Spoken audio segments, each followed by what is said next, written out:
morning and welcome to Quest Today on Quest Television and Quest 93.1 FM. Today is the 23rd day in the month of January in the year 2024. And I think we have less than a week before this month. We have a week and some few days more before this month. Yeah, before this month is over. But yes, right now it's time for us to look into the headlines that are making the rounds this morning. My name is Orikami Mariam and welcome to the newspaper review here on Quest. Making a return to the studios this morning are 5 newspapers. We have The Guardian, we have The Nation, we have the Vanguard newspaper, The Punch made a return as well, and the Daily Trust is here for us this morning. But still with me this morning in the studio is someone you already know. For those who are, regular people here on the newspaper review, you already know who he is, the unordained bishop. But for those who are new, he goes by the name Comrade Efe Odomo. Good morning, sir. And welcome. That is my anointed name from heaven. Yes, anointed name from Quest. But yes, with all of that put behind us, let's look into the papers because we have juicy headlines this morning. The first paper for review will be The Nation newspaper. And on the front page of The Nation newspaper this morning, the major headline reads, Federal government explains how students will access the loans. Yes, the writer there says a program fully automated and extended to those seeking skill acquisition and also direct payments to beneficiaries' schools, meaning that I guess the money will not be handed out to the students themselves but to their schools, their tertiary universities. But do also read all of that on page 4 after reading on the front page. Moving away from that and above the masthead, we have Dangote reclaims Africa's top sport in Forbes 2024 billionaires lists. Yes, you can read more on that on page 2 after reading on the front page. Ondo 2024, Ayedatiwa and Uhuyeye step in. They say his governor consults. You can read more details on that on page 10. And Makinde takes blast report to Tinubu Alaketo's site. Or you can read more details on that on page 4. Why My Cabinet is Large by President is making it to page 2.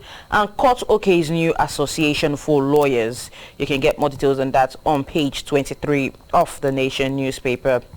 And well, for the picture of the day, we can see President Bola Ahmed Tinubu receiving at his office businessman and All Progressives Congress chieftain Chief Ayeri Emami at the State House in Abuja. And this picture was taken yesterday. And well, that's much you can take on the front page of The Nation. The next paper for review is The Guardian. On the front page of The Guardian newspaper this morning, the major headline reads, 6 years after electrification project, varsities and hospital in darkness as federal government's $105 million power project flops. Wow, that is quite a huge sum of money to be flopped at this point. But comrade, I can see you have a reaction to that. It's concerned. It's not a huge money. The amount of money is wasted. Well, you can read all of that and get more details with the charts below that on page 6 of The Guardian newspaper. Moving on from that, we have terrorists in military uniform abduct 30 persons in Katsina. Yes, another sad one there, but you can get more details on that on page 30. Federal government to fund student loan scheme from education tax. It is a headline you can get on page 3 of The Guardian. Constabularies, how not to perform and practice state policing for better security. It's a headline that made it to the front page of The Guardian as well, but you want to read more on that, you go to page 4. And on kidnapping, Tinubu OK's emergency procurement of tracking equipment. Yes, you can get more details on that on page 3. Liberia's new president suffers heat stroke during inauguration. It's making it to page 2. And also crisis looms as sacked plateau lawmakers resume. Wow, more details on that on page 3. Let local governments run according to the Constitution is making it to page 12. And also Northern senators fault lopsided 2024 budget and the relocation of CBN and FAAN offices. You can get more details on that on page 6. And well, that's much we can take on the front page of The Guardian. The Daily Trust newspaper is up next for review. On the Daily Trust newspaper this morning, Tinubu pushes for Kwankwaso and Gonjuge reconciliation. The writer that says APC chair meets Kanu stakeholders on Thursday. More details on that on page 4. Well, moving above the leading story, we have lackluster Nigerians reach knockout stage after beating Guinea-Bissau. Yes, more details on that on page 11. Northern senators consider legal action over planned relocation of CBN and FAAN offices. Seems to be making the rounds on the dailies this morning. You can read more details on that on page 4. And how we are living with threats of bandits, FCT and Niger communities. Says FCT and Niger communities. You can read more on that on page 3. 335 deaths, 2,055 injuries recorded in traffic accidents in 1 month, says the FRSC. More details on that on page 19. And dad bags life jail for sexually assaulting 3 children. Yes, it's making that one there is quite an horrific one, but you can get more details on that on page 21 if you are interested in that story. Murdered Nabiha bagged first class, says uncle. Yes, quite a tragedy there, but you can read more details on that on page 20. And well, for the picture of the day on the Daily Trust, we can see the Imo State Governor, Hope Uzodinma, the Yobe State Governor, Mai Mala Puni, and the Minister of Police Affairs, Senator Ibrahim Gaidem, at the flag of campaign for Yobe East Senatorial District by election in Damaturu yesterday. And well, that's much we can take on the front page of the Daily Trust. The next paper for review is The Punch. And on the Punch newspaper this morning, the major headlines reads, kidnapping epidemic, most abductions in Abuja and others not reported, says victims' families. The writer there says Okota and others gain notoriety as kidnapping hotspots in Lagos, and also why kidnap cases are underreported is coming from an AI and private investigators. You can read all of this on page 2 of The Punch. CBN may raise bank's capital base to 900 billion naira is a report there on the front page of The Punch, but you can read more on that on page 21. And also, reducing cabinet will affect performance, Tinubu insists. You can get more details on that on page 22. Makinde presents Ibadan explosion report to Tinubu is making it to page 5. And also 6,700 traders' goods lost to Mandela's building fire, says NEMA. Quite a huge loss there, but you can read more on that on page 4 and 5. Akeredolu for burial February 23rd, says family. Yes, may his soul rest in perfect peace, but you can read more on that on page 29. And for the picture of the day on the Punch newspaper, NSCDC destroys 4 Rivers illegal refineries. And well, you can see the pictures telling you that story, but get more details on that on page 29 of the Punch. The final paper for review this morning is the Vanguard. And on the Vanguard newspaper this morning, the major headline reads, Rumpus over relocation of federal agencies to Lagos. Quite a lot of writers to that, but we will just take a couple of them. Northern senators fault relocation of federal agencies to Lagos. Kick against lopsided allocation and distribution of funds in 2024 budget to North. And also, Afenifere slams Northern senators, says they should be concerned about results. And it's myopic and unpatriotic for not to lash federal government, says the MBF. Well, you can get more details on this on page 5 of the Vanguard. Moving above the masthead, we have 2023 AFCON Super Eagles in lackluster win over Guinea-Bissau as Equatorial Guinea crushes Cote d'Ivoire. Yes, you can read more details on that on page 30. Moving on to page 13 of the Vanguard, it says Court of Appeal, 16 sacked Plateau PDP lawmakers to resume plenary today. And also, Tinubu sensitive to Nigeria's challenges is a statement coming from the Christian Association of Nigeria. And you can get more details on that on page 8 of the Vanguard. Moving on, we have on kidnapping. Tinubu approves emergency procurement of tracking equipment. More details on that on page 9. And Daddy, don't allow them to kill us. Father of kidnapped sisters recount daughter's ordeal in captivity. Quite a sad one there indeed. I hope rescue comes in very soon. Well, this is the headline on today's paper. Yes, on the front page of the Guardian newspaper. So, on the Vanguard rather. So I don't think they have been free. But more details on that on page 8. Rivers crisis, it says confusion over conflicting court orders. Yes, a lot is happening right now in Rivers State, but you can read that on page 7. And also, federal government and governors to suspend nuisance taxes nationwide, says presidential committee. Get more details on that on page 8. Well, after all of these headlines we've taken, let's, take a a little bit of comic relief and go to the Mr. and Mrs. column on the Vanguard newspaper this morning. And then, Mr. is speaking. He says, you said God will provide for me so I can increase your monthly allowance. And I said, amen. Mm-hmm. And then wife then replies and says, you said amen, but you didn't say when the amendments will take place. Yeah, but he has not been provided for by God. Well, we don't know about how sure are you, comrade? How sure are you? Well, that's the much we can take. Money. That's the much we can take on the front page of all the dailies this morning. And yes, for the newspaper review, we had 5 newspapers. We had the Guardian newspaper, the Nation newspaper, the Punch, the Daily Trust, as well as the Vanguard. And don't forget, the newspaper review here on Quest is sponsored by the Vanguard paper. Yes, but now it's time for me to open up the phone line so you can get your opportunity to call into the show and talk regarding any of the headlines that catches your fancy. And yes, later on we'll be moving over to Comrade to enlighten us after we've taken your review.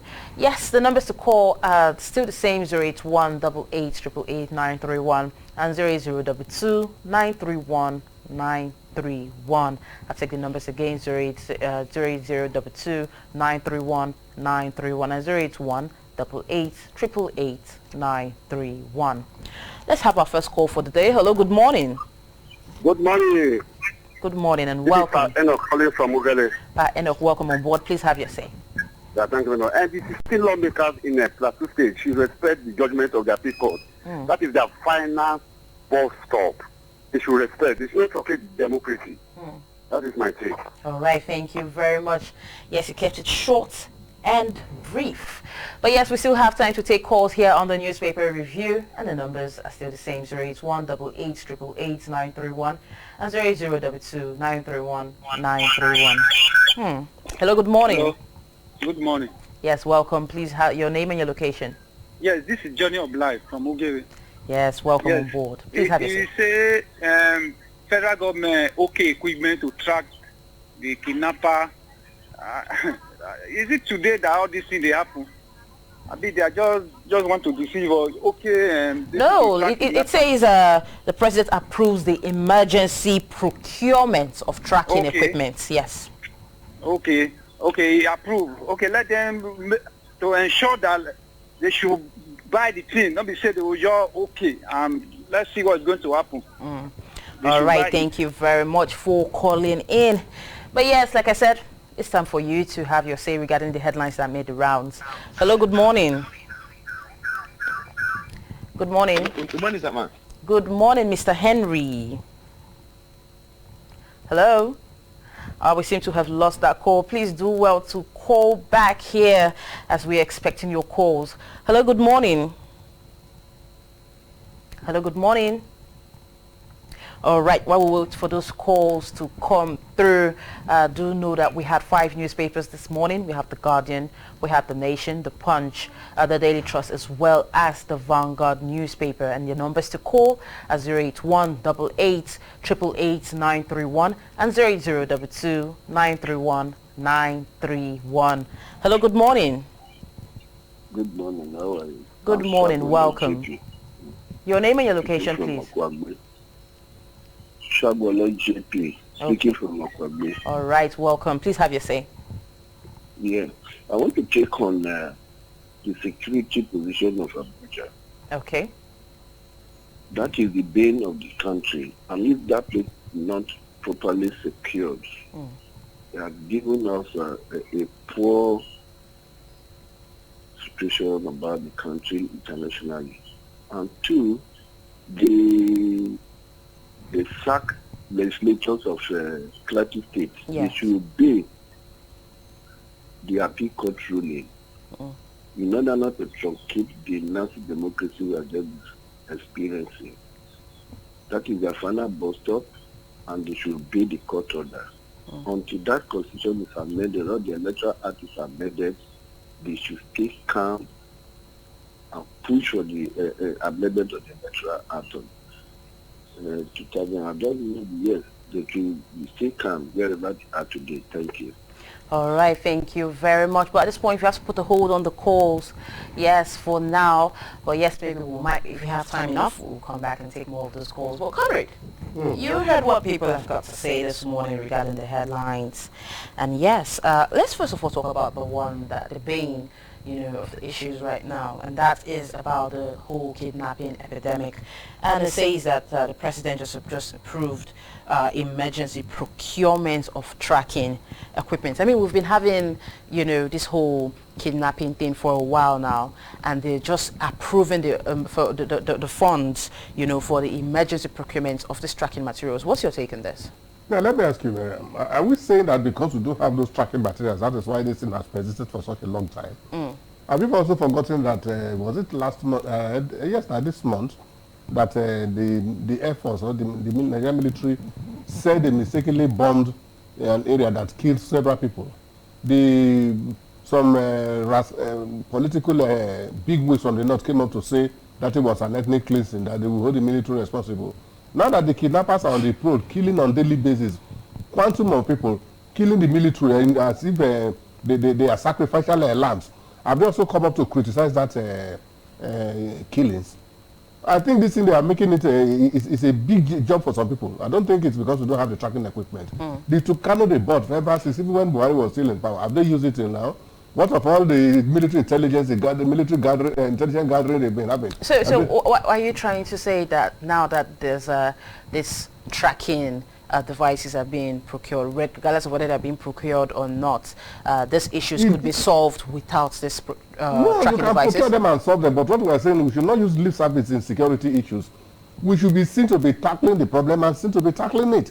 We have equipment to track these people. We have not only when people now start going out in military uniforms to kidnap, how do you differentiate the real military and the fake ones? Because they've allowed this matter to drag for too long, so it has become a leaf in the soap that has stayed in the soap for more than a year, and it has become soap itself. Can you be traveling now, you see a military checkpoint, you will not say, no, this is a kidnap arrangement, and you will not stop? Is it possible?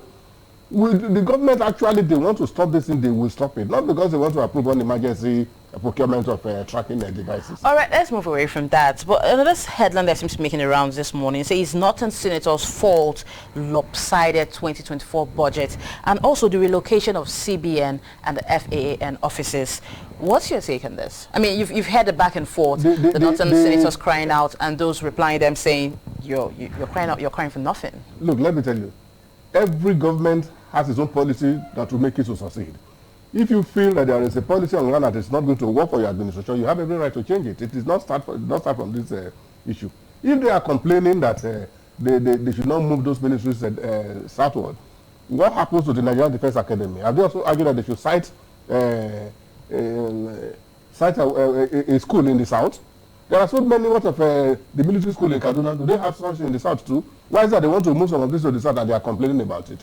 What is good for the goose is good for the ganders. And not only that one, when the Nigerian Law School was in Lagos, did not argue that the place is too far for them to travel to, and they must give them a department in the north, and they force their way through. So why is it now that the government is saying that we also want to move some of these ministries to the south, and they are complaining about it? Are they supernatural that they will have everything to themselves and the other sections of the country should not have it? Look. Oh, well, Comrade, because we're running out of time, let's just touch one more headline quickly on the, let's say, 50 seconds. It says 6 years after electrification project, varsities and hospitals still in darkness despite federal government's $105 million power project that has flopped. What's your take on this? Look, number one, was it properly electrified? I mean, for that quantum size amount of money, is it the money that is going to do the job? You think there'll be organization on ground to make sure that this doesn't It is the management on ground that is the problem of all these things we are talking about. The cash is not the problem. You cannot drop $1 million or even $500 million on the ground and nobody uses it for what it's going to be used for and you expect it to work. When they put all this on ground, was there any monitoring committee that ensured that those things were properly installed and they are being monitored? What is the job of all this our Serap and Ebuji? Those Serap is coming up gradually and very nicely too by tackling some of all these issues. You have spent this money. Was that money totally channeled to that source? Were the materials actually procured? If I thought they were procured, were they the real materials that are supposed to make the place to run? And if they are the people to make the place to run, who are those people that implemented it? Look, we have a changeover policy in every system. We have the direct changeover, the parallel run, and yes, let's even talk about those two. So comrade, now, yes. How long are we going to continue on this road? We are going to continue as long as we are not ready to run Nigeria as a nation. We are going to continue in this way until we put our feet down and say, no, this thing, we don't want it again. Are you not part of the country today that somebody is taking 585 million and is telling you that it is a normal business? Now tomorrow they will tell you they will spend 585 million on humanitarian services and still with nothing worked. Did that money get to the people? The thing was done by a woman like you, a young girl like you too. Well, comrade, I do not know the reason why you're throwing shade this morning, but really, let's just put a hold to it there for now. Yes, we've exhausted the time for the newspaper review here on Quest today, but from myself, from comrade who has officially changed from the unordained bishop now to the shade-throwing bishop, I said good morning to you and have yourself a lovely day.